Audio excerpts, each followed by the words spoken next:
Será que é verdade? Eu não estou entendendo muito não. Será que é um novo golpe do pirata? Esse agora é o apelido de Elon Mosquito, o pirata. É aquele que quer andar pelos países e não quer obedecer os países, quer roubar o país, não quer respeitar a soberania do país, nem nada. Esse é o novo apelido pela Anatel para o Elon Musk. Será que ele recuou? Será que ele enfiou o rabinho entre as pernas? E vai obedecer tudo certinho agora? Por que eu digo isso? Porque o Elon Mosquito disse que apresentou representante legal. Porque o que ele fez? Ele derrubou alguns perfis que Alexandre de Moraes tinha mandado bloquear e realmente ele foi lá e bloqueou. Aí tudo bem. Aí ele pagou a multa, né? 18 milhões, foi apreendido, mais de 7 milhões do X Brasil e mais de 11 milhões da Starlink, que já foi, inclusive, depositado, transferido para o Banco do Brasil e entrou na conta da União.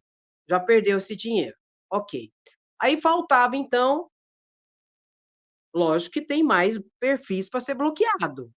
Não bloqueou tudo ainda não, mas está bloqueando, segundo eles.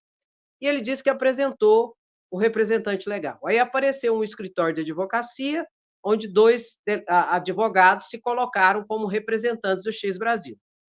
Aí o Alexandre de Moraes não é bobo nem nada, né? Assim, a representação jurídica é uma coisa, do advogado representar a pessoa e tal e coisa. A representação da empresa, uma pessoa que é responsável pela empresa, é outra coisa, que nem advogado precisa ser. Qualquer pessoa pode ser representante legal de uma empresa, mas para isso precisa do quê, Andréia? Do registro junto à junta comercial, com os documentos, contrato social, para gerar o CNPJ, tudo certinho, porque são coisas diferentes. A representação judicial da representação comercial e empresarial. São legislação específica, são situações de Alexandre de Moraes aqui, ó. Boa decisão que ele deu aqui, ó.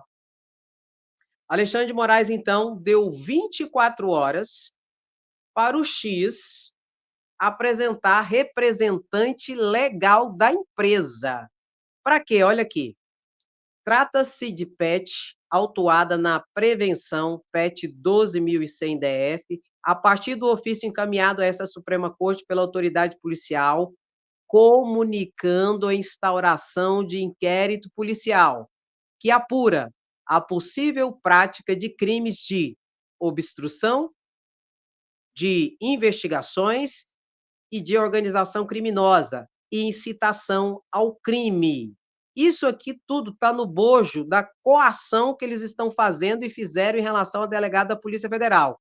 A investigação mostrou a participação criminosa e organizada de inúmeras pessoas para ameaçar e coagir delegados da Polícia Federal que atuam ou que atuaram em procedimentos investigatórios contra milícias digitais e a tentativa de golpe. Dentro desse balaio de gato aqui, em que deu origem a uma série de ações do Supremo Tribunal Federal. Por quê? Porque o Elon Musk, o X Brasil, não bloqueou os perfis que estavam ameaçando delegados da Polícia Federal. E os seus familiares, inclusive. E tem, inclusive, senador e deputado envolvido nisso. Senador Marcos Duval e o deputado federal Eduardo Bolsonaro.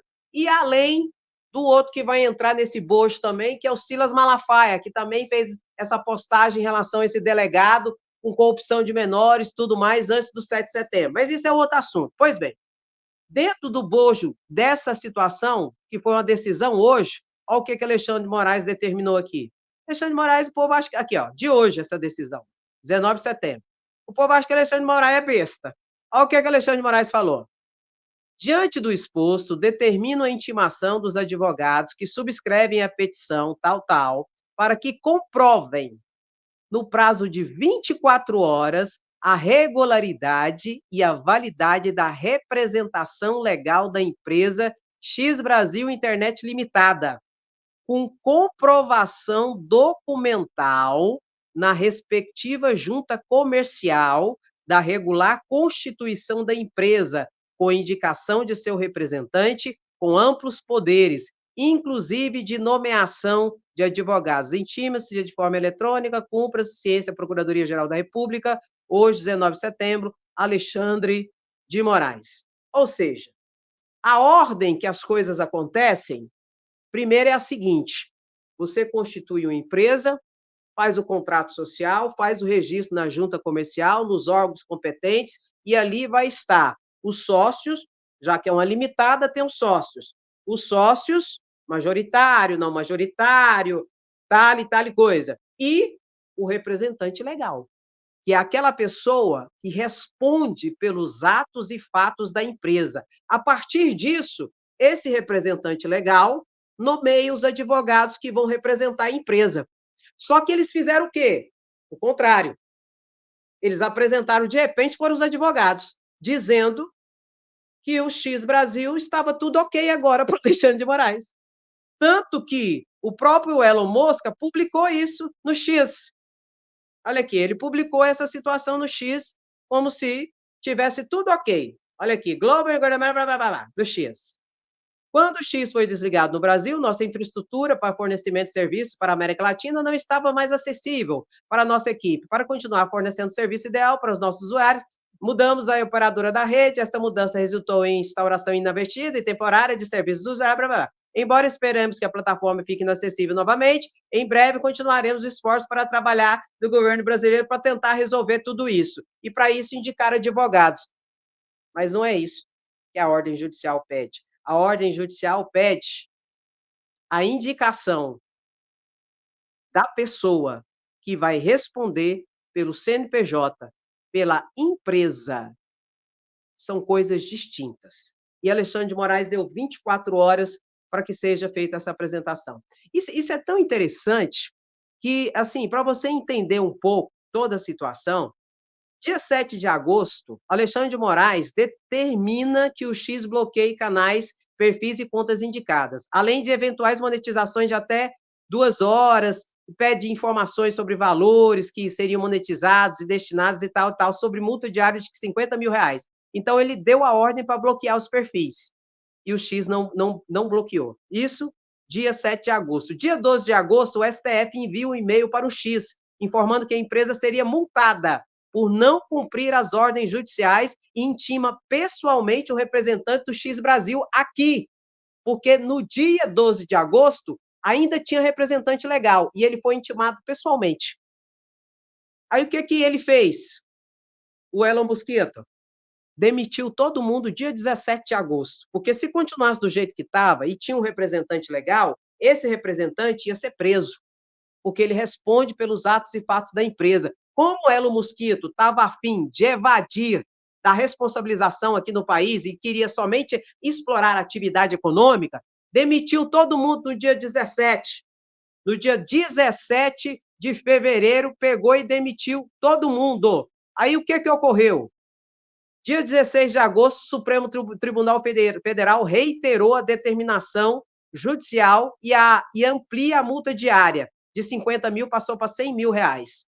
E a evasão dolosa dos representantes ficou muito clara. E dia 17, então, Musk declarou que não ia cumprir decisões judiciais do Brasil e extinguiu a subsidiária do Brasil. Dia 30 de agosto, o Supremo Tribunal Federal determina a suspensão imediata e completa e integral do sinal do X. E essa decisão foi referendada pela primeira turma, até que todas as ordens judiciais fossem cumpridas, pagas as multas e o representante jurídico legal no território nacional fosse indicado. E agora, dia 17 de setembro, que foi ontem, o X indica novos representantes. Só que não são esses representantes que Alexandre de Moraes quer. Os representantes que Alexandre de Moraes quer é da empresa, não o jurídico. O jurídico pode ter, André? Pode, como qualquer empresa tem. Mas geralmente o representante legal da empresa primeiro, que depois nomeia os representantes jurídicos. Entendeu, meu querido? O que ele está fazendo, o Elon Musk? Está agindo como pirata e achando que vai ter alguma chance aqui no Brasil. Não vai ter, vai se lascar. X apresenta representante legal ao STF e Moraes determina que vínculo com plataforma seja comprovado. não são os representantes da empresa. Representante da empresa tem que estar lá o registro. Na onde, Andréia? Na junta comercial. Não é nem na OAB. Não tem nada a ver com OAB, com advogado. É lá na junta comercial, é direito empresarial, é outra normativa. E advogado não substitui isso. Simples assim. E detalhe, se não tiver tudo regularizado, em 24 horas não vai dar para fazer. Tem mais essa situação, que é burocrático. Você que é contador, você que mexe, você sabe disso. Então, meu querido, estão querendo passar a boquinha na mel de Alexandre de Moraes. E Alexandre de Moraes não passa, não. Não passa, não. Não passa mesmo. Moraes dá 24 horas para a rede social comprovar a representação legal no Brasil. E acredito que não vai apresentar. E diante desse contexto, Alexandre de Moraes multa X e Starlink em 5 milhões por dia por descumprimento de bloqueio da rede. E a Anatel disse que a conduta da rede X demonstra intenção deliberada de descumprir a ordem do STF. Eventuais novas tentativas de burla ou bloqueio merecerão da agência as providências cabíveis, declarou a Anatel. Diante disso, Alexandre de Moraes impôs multa de 5 milhões dia por cada dia que o X tentar burlar o sistema e voltar o sinal do X. O que eu acho de tudo isso? Você já sabe, eu acho é pouco. E Moraes afirma que Musk tentou burlar decisão de bloqueio do X em ação dolosa e ilícita na sua outra decisão que ele tomou hoje. E STF exige novo bloqueio do X e a multa diária de 5 milhões por dia por desobediência. E Elon Musk recuou e bloqueou algumas contas de alguns bolsonaristas que propagam fake news, desinformação, como Alan dos Santos, o Figueiredo e o Monark, entre outros. E mais do que isso, essa aqui foi a decisão para mim, dentre tantas, aqui revela muita coisa. O Procurador-Geral da República notificou o ministro Alexandre de Moraes. Para quê? Para que seja cumprida a decisão judicial no início, dada monocraticamente por Alexandre de Moraes, e a posteriori confirmada pela primeira turma do Supremo Tribunal Federal por todos os ministros. Inclusive, aqui não é Luiz Barroso, não, gente. Está errado isso aqui. Eu pus errado. Isso aqui é a Carmen Lúcia. Luiz Barroso, mas Luiz Barroso também concordou com a decisão de Alexandre de Moraes, em um posicionamento informal. Então, a primeira turma do Supremo Tribunal Federal confirmou a decisão monocrática de Alexandre de Moraes e que o PGR notificou Alexandre de Moraes e disse: é para cumprir a decisão judicial na sua plenitude. O que determina a decisão judicial? O bloqueio do X, que está bloqueado. Não obstante essa tentativa de ação pirata, como a Anatel falou, do Elon Musk, para voltar o sinal. E que já está caindo de novo, já caiu, já está caindo. O bloqueio do X, ok. O pagamento das multas, ok. Tanto que os 18 milhões, mais 18 milhões, já foi para os cofres da União. E a representação legal. Cadê a representação legal? Aqui, ó. Por isso que Alexandre de Moraes deu 24 horas. Dentro de 24 horas, se não obedecer à ordem judicial de apresentação do representante legal com registro na junta comercial, não é advogado, vai ter outras consequências jurídicas. Não sei quais será. Não sei se vai ser mais multa, eu não sei o que vai ser. Eu sei que vai ter consequência. E Alexandre de Moraes deu 24 horas. Por quê? Porque o PGR notificou ele para cumprir a decisão. Só que tem outra parte da decisão. Essa parte da decisão, ela não foi decidida de forma unânime lá na primeira turma. Teve, dos 5 votos, teve um voto divergente, que foi do Luiz Fux. Que é o quê, Andréia? A multa de 50 mil para quem acessar clandestinamente o X durante esse período de bloqueio. Se lascar. Aí o que o Alexandre de Moraes fez? Vou acatar o seu pedido, PGR. Acionou a Polícia Federal e falou: investiga e descobre quem que acessou o X durante esse período que o Elon Musk abriu o sinal de forma pirata e clandestina. Quem acessou vai ser multado em R$ 50.000 por dia de publicação. E nós já sabemos alguns que publicaram nas redes sociais desse dia. Nós já sabemos de algumas figuras que a gente já sabe muito bem quem são. Tipo esses aqui, ó. Esses aqui, ó.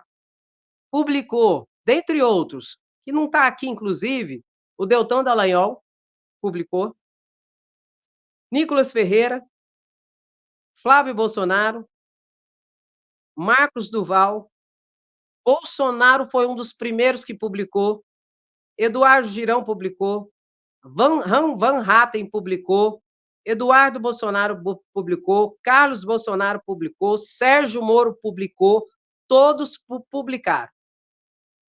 E se for cumprida a decisão como pediu o Procurador-Geral da República, todos serão multados em R$ 50.000 por dia de desobediência de ordem judicial. Essa parte, vou repetir, foi a única parte da decisão de Alexandre de Moraes que teve uma divergência.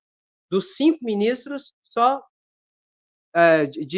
Luiz Fux, que não concordou. Só que ele foi o voto vencido. Foi 4-1 na primeira turma.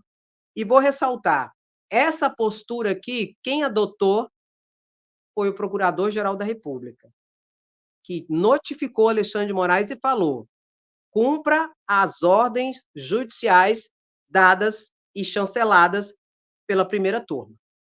E é isso que Alexandre de Moraes está movimentando, o cumprimento das ordens. E amanhã, muito possivelmente, nós teremos novas consequências jurídicas, porque melzinho na boca não vai passar. Bota aí! Pirata Musk se lascou. Achou que aqui era a casa da mãe Joana e se lascou. Eu fico pensando agora a cara, né, desses aqui, ó, dos bravateiros. Musk recuando. Daqui a pouco o Elon Mosquito vai pedir pinico. Vai pedir pinico, André? Vai.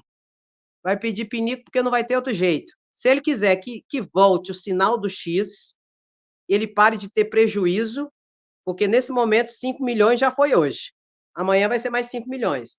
Ontem foi 5 milhões. E daqui a pouco vai ser mais 5 milhões. Se ele não quiser, mesmo sendo bilionário, e ele tem um monte de investidores junto com ele que estão desesperados, porque o X hoje vale menos da metade do que valia quando ele comprou, pelas presepadas que ele está fazendo. E tem muitos investidores aí que se lascaram, pensaram assim, vou ficar rico junto com o Elon Musk, mais do que eu já sou, e virou sócios ali, acionistas, junto com ele no X no Brasil e no mundo. Se lascaram.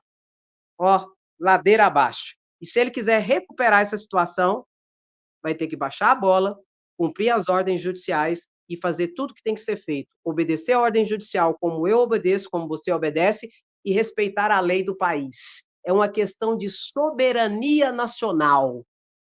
Não é questão de dinheiro, de a briga é muito maior. É de soberania nacional, porque ele achou que ia dar o golpe aqui no país, o Elon Mosquito, e se lascou. E esses aqui também se lascou, porque o mito da liberdade deles está broxando. Mais um que está broxando, hein? Nossa, vocês perdem todas, que vergonha. Vocês só mico, gente. Mas também, pelo amor de Deus, né? O cúmulo do absurdo. Não querer obedecer a ordem judicial, não querer obedecer leis no país e querer ter uma empresa no Brasil e não ser responsabilizada pela empresa. Ah, te lascar. Bota. Justiça. Pirata aqui? Não. Vai se lascar a mosca. E pronto, acabou. Meu querido, olha aqui, ó. Foi desmascarado. Pablo Marçal foi desmascarado. Cadeirada. Marçal fez encenação e mentiu sobre fratura. Diz laudo do IML, Instituto Médico Legal. Candidato sofreu lesão leve e sem indícios de fratura. Fez toda aquela cena, fazendo que fraturou a costela, o dedo, toda aquela patifaria, saiu com tudo aquilo lá. Aí depois disse que foi que nem a faqueada de Bolsonaro, coitado, perseguido, lascado, que foi que nem a tentativa do tiro lá do Edson, do Edson não, como é que chamou, dos Estados Unidos, o Donald Tranqueira, toda aquela patifaria. E o IML falou que não foi nada disso. Foi tudo cena. Mas também, né, para quem é picareta, uma cena a mais, uma cena a menos, é bobagem, né? Olha aqui, meu querido, o general se nega a testemunhar em caso de Marielle, diz defesa de delegado. Eita, eita, eita. O que que ocorreu? Rivaldo Barbosa, você sabe, delegado da Polícia Civil, está preso em uma penitenciária federal de segurança máxima por ser um dos mandantes ali que planejou o assassinato de Marielle Franco e do seu motorista Anderson Gomes. Ele aqui, e está preso. Aí ele pegou e indicou esse general aqui, que na época era secretário de Segurança Pública, junto ali com o general Braga Neto, que era o interventor de Michel Temer em 2018, lá no Rio de Janeiro, e ele que nomeou esse aqui como chefe da Polícia Civil em 2018, no ano do assassinato de Marielle Franco. Aí ele pegou, o Rivaldo, indicou o general aqui como uma testemunha de defesa dele. Falou: não, bota o general aí, que ele vai ser a minha testemunha de defesa. Não, me conhece, tá, tal coisa. Vai para me defender, porque me conhece. Então vai. Aí o que que ocorreu? O general falou: ó, não vou não. Não sou testemunha de defesa de ninguém, não. Não vou, não. Inclusive, esse general é da ativa. E ele está no alto comando do Exército hoje. E falou: não sou testemunha de defesa de Rivaldo Barbosa. Não irei. Ixi! E a Polícia Federal falou nas investigações, e o PGR, Procurador-Geral da República, que já fez a denúncia, já está sentado no banco dos réus, Rivaldo Barbosa, Chiquinho Brazão, deputado federal, o Domingos Brazão, ex-conselheiro do Tribunal de Contas, e mais um monte de gente. Tudo já foi denunciado, está no banco dos réus. Ofereceu a denúncia o Procurador-Geral da República e a primeira turma do Supremo Tribunal Federal está lascado. Primeira turma do Supremo Tribunal Federal, Flávio Dino, Alexandre de Moraes, lascou tudo. Já recebeu a denúncia e já está em tramitação o processo, está ouvindo testemunha e tal coisa. E Rivaldo aqui se lascou. Achou que general ia defender ele? Ó, não vai não. Justiça por Marielle. O que que eu acho? Eu acho é pouco. Olha outro general aqui. Ei, picaretagem. General bolsonarista é notificado a devolver dinheiro a Itaipu. General bolsonarista e outros diretores deram a si mesmos uma bonificação de 1,3 milhão, que, segundo denúncia, foi ilegal. O que que ocorreu? Ocorreu uma ação lá interna de reparação de danos. E ficou estabelecido que alguns servidores iam receber reparação de dinheiro lá da Itaipu. Aí o general aqui, um almirante, um contra-almirante e um outro general aproveitaram a patifaria e colocaram o nome deles lá para receber. Aí receberam mais de R$ 1 milhão. Aí foi fazer o processo, foi ver lá, eles não têm direito. Eles eram um cargo de confiança, não tinha nada a ver com o entreveiro. Quem tinha direito era funcionários seletistas, carteira assinada, tal, 13º, sem ser cargo de confiança e nem nada, que teve problema lá, que teve direito ao ressarcimento, e não eles. E eles entraram caladinho, ó, 2019, 2020, ali colocados por Bolsonaro, tal coisa, ninguém viu nada, ninguém fez de conta, fez vistas grossas, e eles embolsou mais de 1 milhão no bolso. É muita patifaria, hein? Ô, que vergonha desse povo, né? Aí a gente fala assim: Andréia, salva alguém? Ai, eu não sei se salva não, viu? Porque eu vou falar uma coisa pra vocês, difícil essa vida. Aproveita e coloca aí, ó, sem anistia, queremos justiça, toca no like. Meu querido, está havendo nesse momento um julgamento muito interessante que vai estabelecer a questão dos testemunhas de Jeová, que está relacionado a um Estado laico, à liberdade religiosa e tal coisa, se pode, se é obrigatório fazer transfusão de sangue. Se a pessoa pode se negar a fazer transfusão de sangue, mesmo sabendo que ela vai morrer. E como é que é? E criança, e adolescente, como é que é isso? O Supremo Tribunal Federal está decidindo essa situação agora. E eu quero destacar a palavra do presidente do Supremo Tribunal Federal, que é muito oportuna, que traz muito conhecimento, que nesses tempos de desinformação, mentira, fake news, é muito oportuno a gente entender e saber um pouquinho dessa situação. Vamos ver a fala aqui do ministro, presidente do Supremo Tribunal Federal sobre isso? Veja aqui, olha a questão para que a gente tenha o mínimo, a conscientização para respeito. Respeito, que é tão tá tão caótico ultimamente, escasso, né? Notadamente a partir do gadinho, seja das duas espécies de gadinho, dos bolsonaristas ou dos marcilistas hoje em dia. Presta atenção. Do Rio de Janeiro, respondendo a uma consulta do Hospital Pedro Ernesto, se o médico deveria realizar o procedimento contrariamente à vontade do paciente. Eu, desde aquela ocasião, me manifestei contrariamente e aqui reitero esse ponto de vista em nome da liberdade religiosa. E, portanto, há dois grandes pontos aqui que eu destacaria. Em primeiro lugar, a ideia de dignidade da pessoa humana. Dignidade da pessoa humana, como eu a compreendo e já tive a oportunidade de escrever, ela tem três grandes conteúdos. O valor intrínseco de toda pessoa, a autonomia individual e o valor comunitário, que é a possibilidade de a sociedade impor limites ao exercício da autonomia individual. Nós aqui estamos lidando essencialmente com a ideia de autonomia, que significa a possibilidade de as pessoas fazerem livremente as suas escolhas existenciais, a autodeterminação de tomar as decisões mais importantes da sua vida. E entre as decisões mais importantes da vida de uma pessoa está, por evidente, a liberdade religiosa.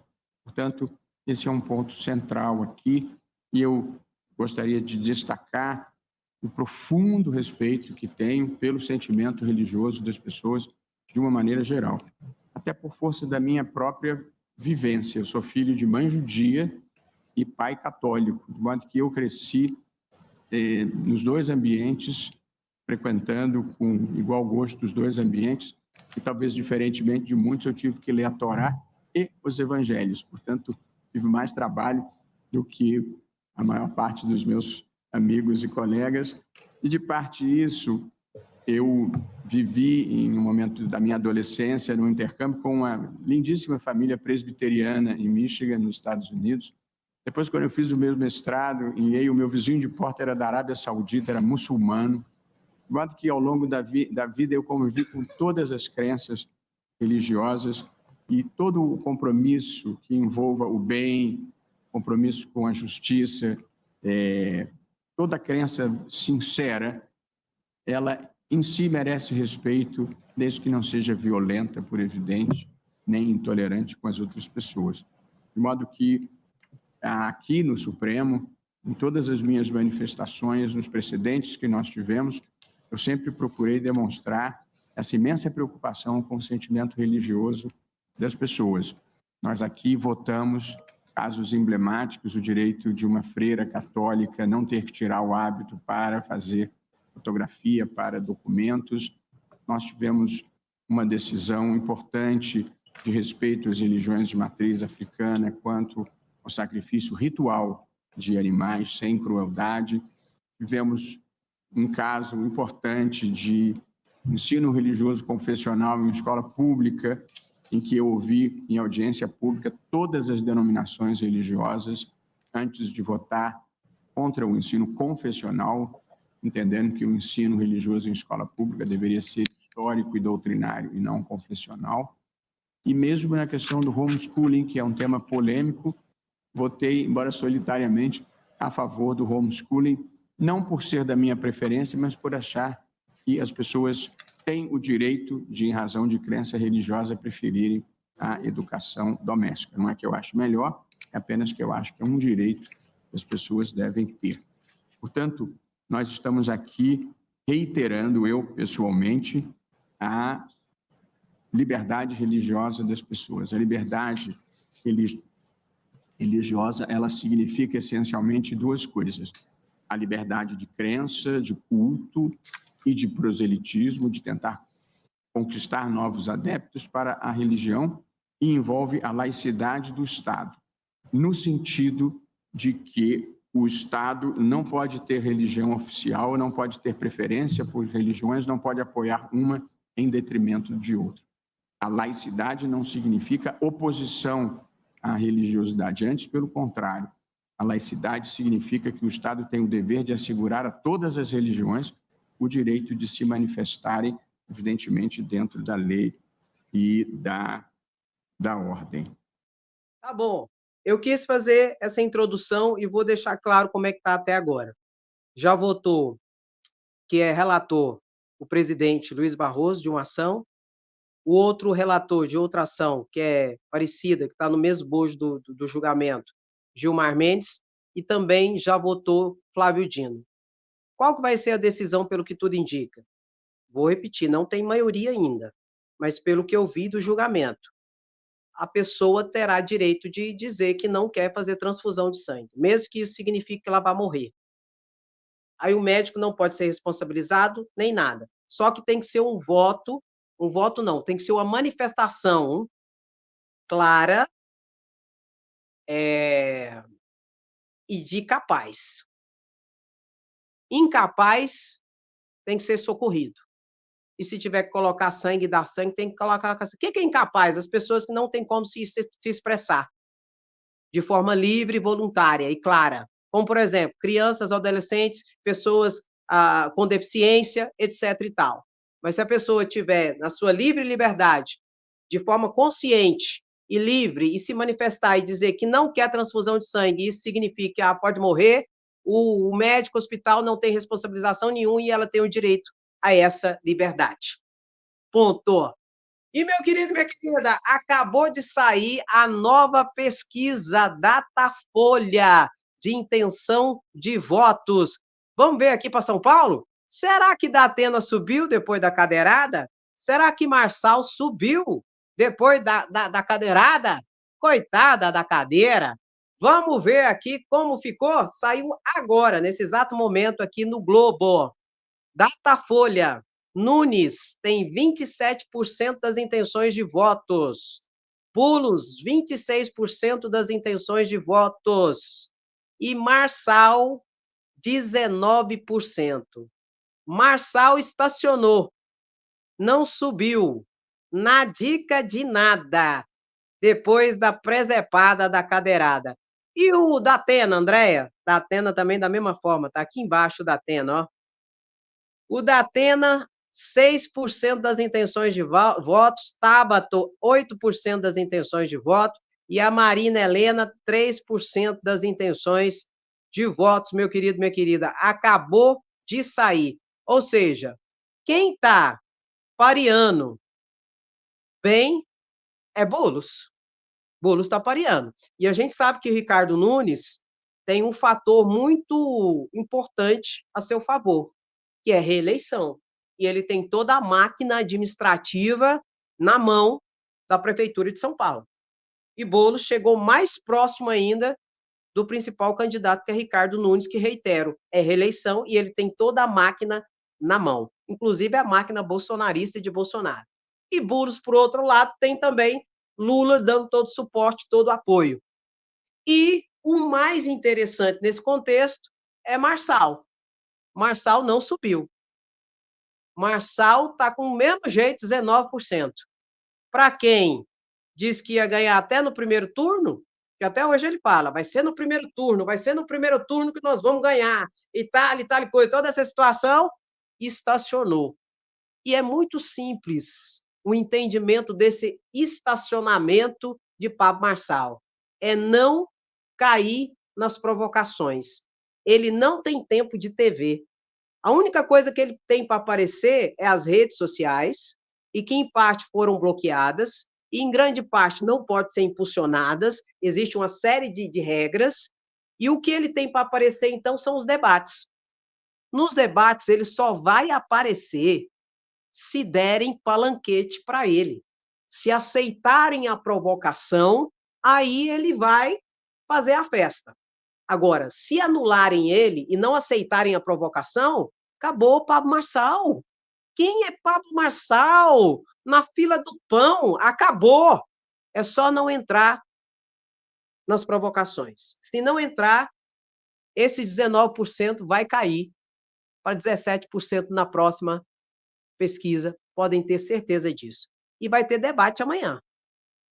Amanhã vai ter debate. Quem vai determinar se Pablo Marçal vai cair ou não são esses aqui, ó, os outros candidatos. Simplesmente ignorando, não caindo na pilha, que isso vai gerar como consequência a anulação das estratégias de picaretagem e de pirotecnia, de presepada, de tiro, bala, bomba, do formato bolsonarista de ser. Só que agora é marcelista, né? Porque, segundo ele é Davi, o escolhido de Deus. E Bolsonaro é Saul, o que não merece o favor de Deus porque traiu Deus. Você vê o nível desse povo. Mas a parte boa é o quê? Que estão mais rachados que tudo. Que tudo. Que isso mostra o quê? Que nunca foi, nunca é Deus, pátria e família, liberdade. Tudo é patifaria, é poder pelo poder. Ai, são antissistema, André, e tão doido para entrar no sistema, não é? Bolsonaro é antissistema, mamou nas tetas enquanto deputado federal durante quantos anos? 28, né? Para Marçal, um antissistema, e doido para entrar no sistema. Ah, me poupe, meu querido, minha querida, tenha santa paciência. Eu quero destacar aqui agora uma reunião que teve hoje com o Flávio Dino, ministro do Supremo Tribunal Federal, que está botando quente na proteção do meio ambiente, combate às queimadas e tudo mais. Veja o que ele falou aqui agora há pouco. E a sua dinâmica, como ela se processará. Em primeiro lugar, lembro que essa audiência deriva do cumprimento de decisões transitadas em julgado do Supremo Tribunal Federal, prolatadas em março. Nós estamos em fase de cumprimento desses acordos. É claro que há duas formas principais de cumpri-la. Uma é com a adoção unilateral de medidas coercitivas. Seria muito mais simples para o meu gabinete e para todos nós que eu desse ordens, prazos e fixasse multas e medidas punitivas. Essa é uma forma de garantir o cumprimento de uma decisão judicial e é claro que ela será adotada se for necessário. Mas a outra forma, que é a forma mais indicada em processos de índole estrutural, que é o diálogo interinstitucional, federativo e social.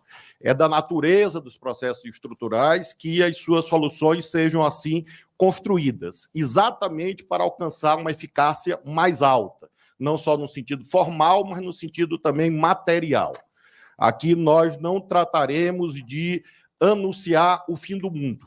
Aqui nós tratamos de tentar evitar o fim do mundo. Anúncios quanto ao fim do mundo todos os dias são feitos corretamente e necessariamente.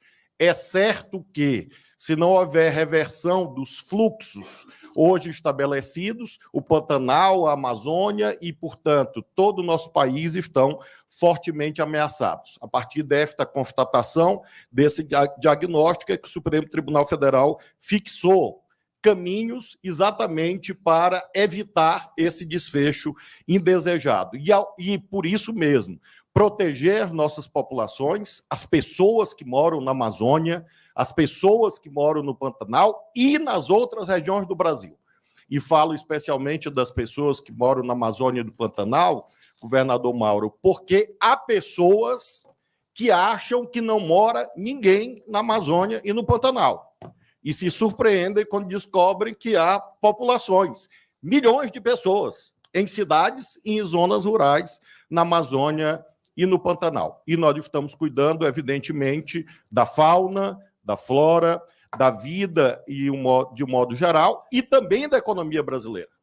Uma vez que, seguramente, um de nós, uma de nós, ou qualquer habitante do Brasil, pode sonhar em, quem sabe, morar em outro país.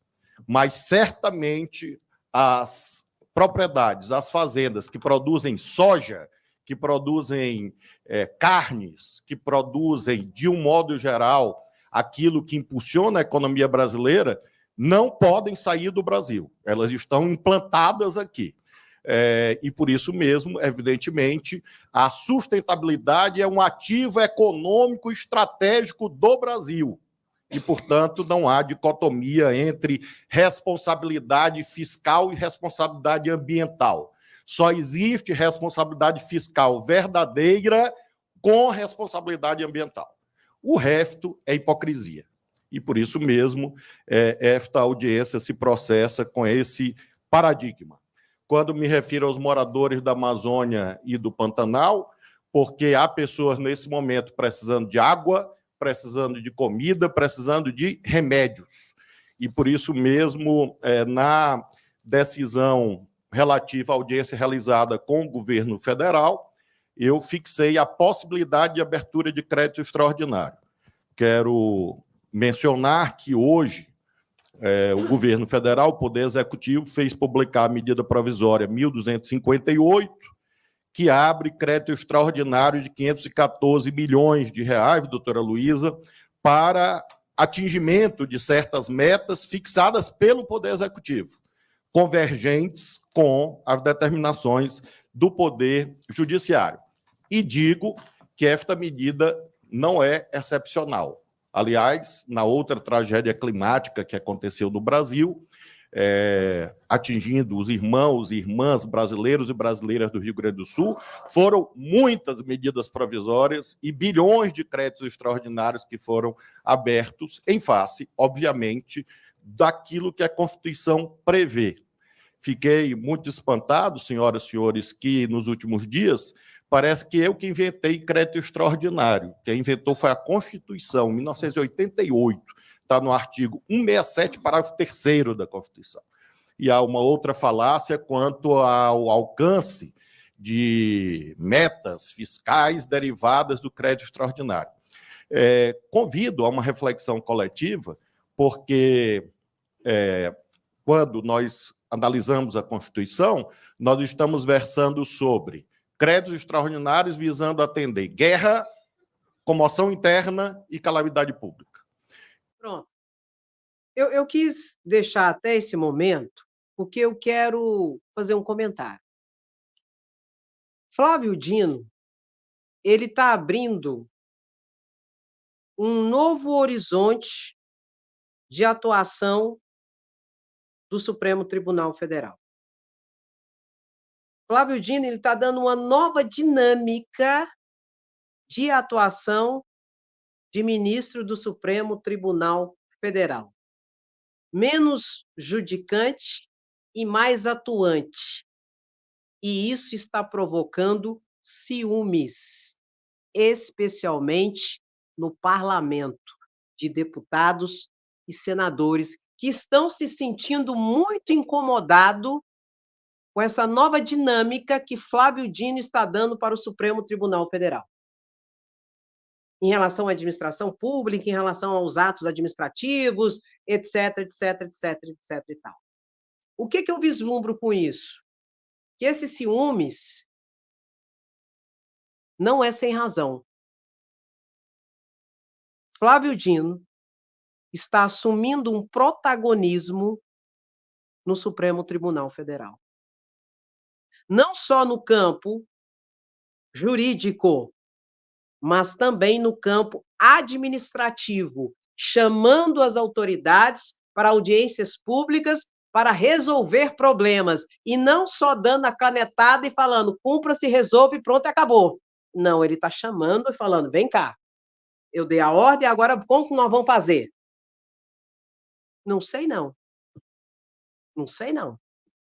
2026, não se espante se nós tivermos Flávio Dino junto com Lula para a presidência da República.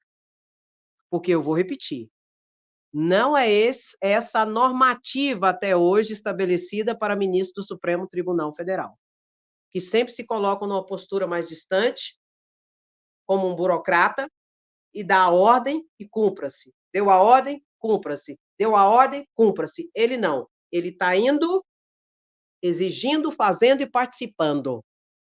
E com isso ele acaba tendo o quê? Holofotes. E talvez tirando de quem poderia fazer e hoje se omite, como deputados e senadores, porque eles estão em busca de outras situações, como, por exemplo, impeachment de Alexandre de Moraes, anistia e toda essa presepada, ao invés de ir trabalhar, como o próprio presidente do Supremo Tribunal Federal falou essa semana que eu mostrei para vocês. Vão trabalhar. Pegou, meu querido? Eu estou percebendo esse movimento. E o que eu acho? Eu já expliquei para vocês. Dentro do campo de poder, não é só dentro do campo da política, não. Tem gente que fala assim: não existe espaço vazio no campo político. Eu estendo isso. Não existe espaço vazio dentro das esferas de poder, seja no executivo, no judiciário ou no legislativo. Se não tiver quem assuma a responsabilidade e faça o que tem que ser feito dentro do próprio poder respectivo, que tipicamente deveria fazer e não faz, outro poder faz. E não tem nada de incondicional, só para deixar claro. Aqui entra a medida dos pesos e contrapesos dos poderes. Não existe espaço vazio dentro dos poderes. E Flávio Dino está assumindo um protagonismo graças à omissão de muitos no Congresso Nacional. E o que eu acho? Eu acho é pouco. E se ele vier em 2026, Flávio Dino será muito bem-vindo. Por quê? Terá mostrado muito trabalho graças à leniência, à omissão do Congresso Nacional, notadamente com as patifaria de pauta-bomba, com as patifaria de lei de anistia inconstitucional, de pedido de impeachment sem nenhum crime de responsabilidade e toda essa situação. Se vocês não fazem, alguém vai fazer. E vocês vão se lascar. Parabéns, Flávio Dino. Faça mesmo, vá mesmo, porque você tem capacidade técnica, política e jurídica, e mais, tem coragem. Além de tudo, né? É ministro do Supremo Tribunal Federal. Não é para qualquer um, não. Deu a ordem, cumpra-se. E pronto, acabou. Vai para cima, Dino! Vai para cima! Do outro lado dessa questão ambiental, está havendo projetos de leis para mudar a legislação ambiental recrudescendo. E eu vou mostrar aqui um projeto que eu achei muito interessante, que eu acho que a gente tem que reverberar, da presidente da Comissão de Meio Ambiente da Câmara de Deputados Federais, a deputada federal Leila Pinheiro. É Pinheiro? Acho que é. Ela falou agora há pouco, lá no Senado. Veja aqui. A presente proposição na Câmara do Senado, né, na figura do nosso presidente, Rodrigo Pacheco, né? No Senado. Na sua tramitação em virtude da gravidade e a urgência do momento. Senhoras e senhores senadores, o Brasil vem enfrentando, ano após ano, graves ocorrências de incêndios florestais e rurais no nosso país, causados, na absoluta maioria dos casos, por atos imprudentes e principalmente criminosos. Tais eventos têm tido consequências severas para a saúde pública, o meio ambiente e a economia. O problema se torna ainda maior em um cenário de mudanças do clima, no qual os períodos de estiagem são mais extremos e focos de incêndio tomam proporções regionais e nacionais. Em 2019, gostaria de lembrar, a cidade de São Paulo vivenciou uma chuvas cinzentas, decorrentes da presença sobre a cidade de correntes atmosféricas que trouxeram um ar carregado de fumaça e fuligem da região amazônica. No ano seguinte, 25% do Pantanal brasileiro foi afetado por incêndios, muitos dos quais se alastraram a partir de poucos focos de fogo. Agora, em 2024, foi a vez do estado de São Paulo exportar a fumaça, provocando uma queda vertiginosa na qualidade do ar nas regiões centrais. Brasília e diversas cidades de Goiás amanheceram cobertas de fumaça. Ao longo desse período, áreas enormes de cerrado e floresta amazônica foram destruídas pelas chamas, incluindo partes de alguns de nossos maravilhosos parques nacionais. Também foram destruídas lavouras e demais riquezas da nossa exuberante produção agropecuária. Para o meio ambiente, o uso destrutivo do fogo acarreta uma perda imensurável de biodiversidade e riquezas naturais. Com cada incêndio em ecossistemas naturais, ocorre um empobrecimento ecológico local e regional, demorando anos para que a natureza retorne ao estado ecológico mais complexo. Para a economia rural, a tragédia é semelhante. O solo, ele perde nutrientes, torna-se mais seco e desprotegido. Nossa terra empobrece. Quando lavouras e animais de produção são atingidos, o sustento e o modo de vida de famílias rurais e também do nosso país, todos também são destruídos e são atingidos. Por último, os prejuízos, e eu falo isso porque hoje eu fui parar no departamento médico. Falta de ar, tosse, garganta seca, taquicardia.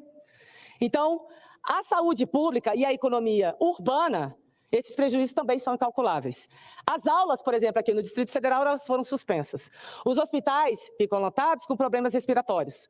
O impacto a crianças e idosos, os mais vulneráveis, são particularmente preocupantes.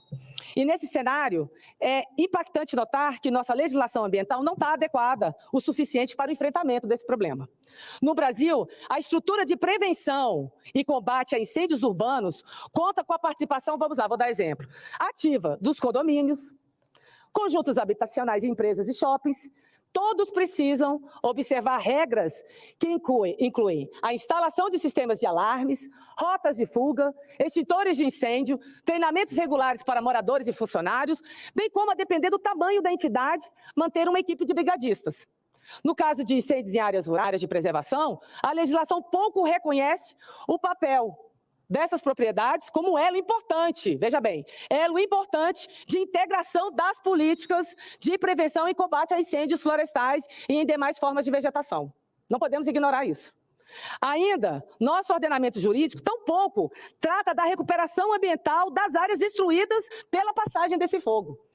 Sabemos que muitas queimadas são intencionais, a fim de eliminar a vegetação nativa e acelerar um processo de uso alternativo do solo. Não vamos nos enganar aqui. Por vezes, com o objetivo de grilagem de terra.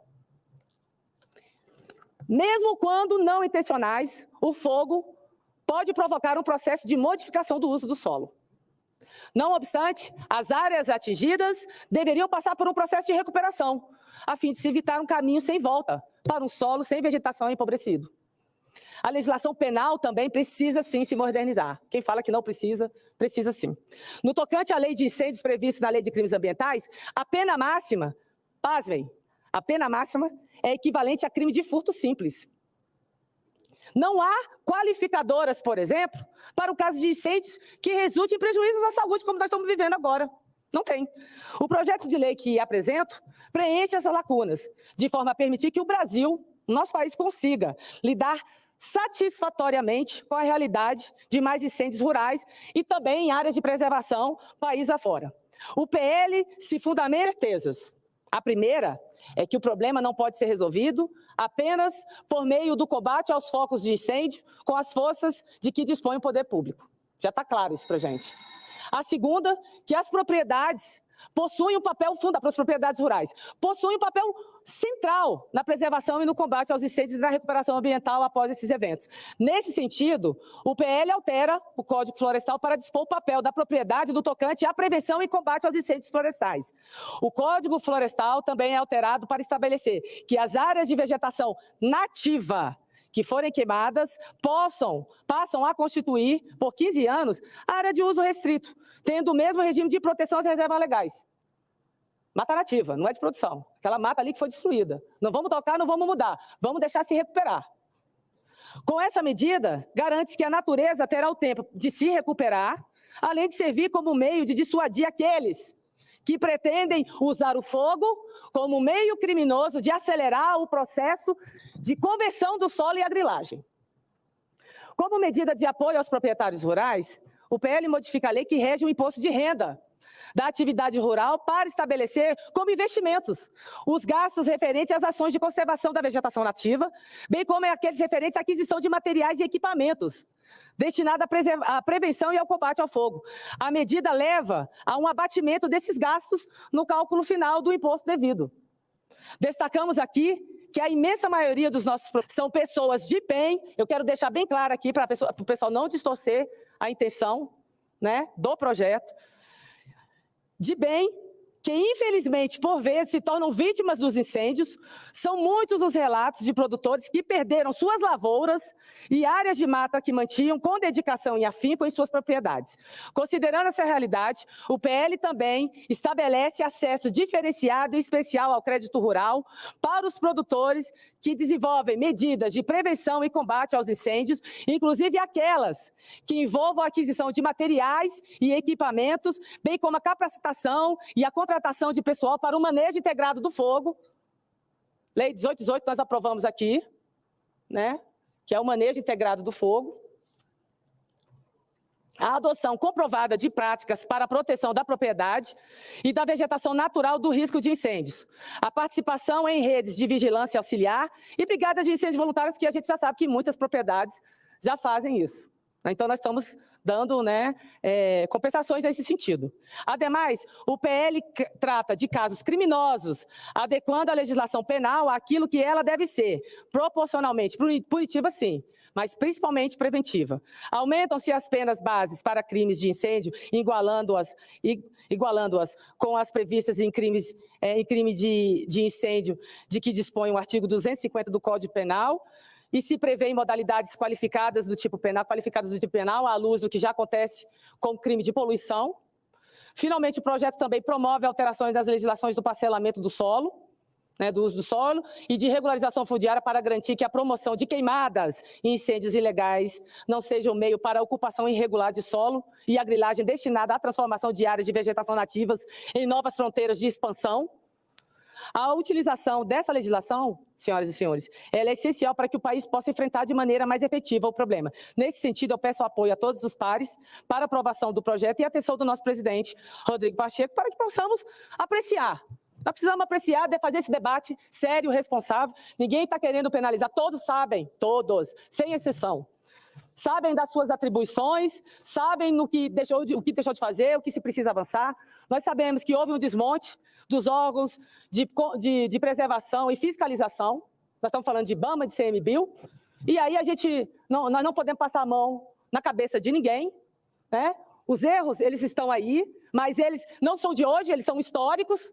E nós precisamos tomar uma posição enquanto Congresso Nacional de fazer o nosso papel como legislador, tratar com responsabilidade questões orçamentárias que não foram tratadas, porque eu posso falar muito bem aqui que a minha Comissão de Meio Ambiente, recebi de emenda parlamentar, das emendas de comissão, eu recebi R$100 mil, pasmem, Comissão de Meio Ambiente. E outras receberam 2 bilhões. Não estou reclamando, é só para a gente entender o quanto que nós precisamos entender e tratar com responsabilidade o que está sendo conversado aqui. Nada de penalização, não estou apontando o dedo, não estou dizendo quem é o culpado. Estou pedindo apoio e dizendo que se não for com união, com uma ação conjunta, com responsabilidade dos poderes executivo, judiciário e esse legislativo, nós não teremos plano B. Falo para todos. Não penso na minha geração e na sua, desculpa, senador André Amaral, porque nós temos mais de 50 anos, mas eu penso nas futuras gerações, dos nossos filhos, dos nossos netos. Crise hídrica está presente, queimadas, o que queremos para o nosso Brasil e para o nosso planeta para as futuras gerações. Então, peço humildemente à casa, por favor, sem desconfiança, sem querer que um quer atacar o outro, nós não temos progresso, nós não temos uma economia forte se nós não tratarmos com responsabilidade as questões ambientais no nosso país, se nós não cuidarmos do nosso principal ativo, que são as nossas reservas naturais, a nossa água, a nossa vegetação, o nosso povo originário. Nós temos que prestar atenção com o que nós estamos tratando nessa casa, com responsabilidade. Muito obrigada, senhor presidente. Meu querido, a intenção é boa. O projeto, pelo que ela falou, é bom, eu não li, parece que é muito amplo, mas eu tenho que dizer, nesse Senado, que tem a maioria da bancada ruralista, e na Câmara de Deputados Federais, que tem a maioria de ruralistas, em que muitos, infelizmente, são os que colocam fogo. Infelizmente, essa que é o agro, que não é pop, muito dificilmente essa situação será resolvida lá no Congresso Nacional. Principalmente porque não tem pressão social. O povo ainda não acordou para essa questão de conscientização, de proteção do meio ambiente, etc. e tal. Aí não tem pressão popular. Aí o que ocorre? Eles vão passar pano. Aí quem que vai resolver, então, André, lá na ponta, como está fazendo? Supremo Tribunal Federal. E não é ativismo judicial. É o que eu falei, não existe espaço vazio entre os poderes. Se o parlamento, que é quem tem que fazer, não faz, o Supremo vai fazer. Especialmente com essa nova postura mais proativa, adotada especialmente por Flávio Dino. Não se preocupe, e não é ativismo judicial. É porque tem que ser feito. E se os parlamentos não querem fazer, porque tem os seus interesses de grupos econômicos que manda e desmanda no Congresso Nacional, quem vai fazer é o Supremo. E depois, não adianta reclamar. E depois, não adianta vir com essa patifaria que é ativismo judicial. Vamos criar vergonha na cara e conscientização. Porque é o seguinte, essa questão do meio ambiente é muito grave. E não é só para nós, não. É para as futuras gerações, especialmente. Então, meu querido, parabéns mesmo assim à iniciativa, mas nós estamos de olho. E a gente tem consciência que não é fácil. Que as forças lá dentro do Congresso Nacional, que representam a elite, é muito grande. E que eles querem o lucro, eles querem a liberdade para fazer o que tiver que fazer, pulupas meio ambiente, e é importante, é o agro que não é pop, e a gente ficar rico e crescer, desmatar, botar gado, plantar, e o resto que se lasca. Então, dá essa paradinha agora para conscientizar, aproveita e para e pensa. Eu não curti a live ainda. E curte a live. Deixe o seu comentário, sem anistia, queremos justiça, fora Campos Neto, aumentou 0,25 da taxa de juros, tudo favorável no Brasil, o Banco Central vai lá e aumenta a taxa de juros. Eu não entendo isso. O Brasil é o segundo país no mundo com a maior taxa de juros no mundo. Só perde para a Rússia, que está em guerra. Ninguém conseguiu me explicar isso até hoje. Que é isso, pelo amor de Deus? De jeito não tem jeito, hein? Pelo amor de Deus, gente. Ou, fora Campos Neto. Daqui a pouco é fora Galípto também, se continuar do mesmo jeito. Meu querido, dá aquela paradinha, curte a live, coloca sem anistia, queremos justiça, somos resistência. Se tiver gadinho chorando na live, fala para ele sentar e aprender a paradinha, porque quem gosta, curte, comenta, compartilha, vai no primeiro comentário, interage, dá uma visitadinha no primeiro comentário, vai lá no Instagram, os links estão todos no primeiro comentário, vota no Investe e vamos para cima. Buscar conscientização, informação, cidadania e dignidade sempre. Queremos justiça, somos resistência e é sem anistia. E pronto, acabou. Beijo no seu coração, até a próxima live, se cuida. Tchau, tchau. Beijo.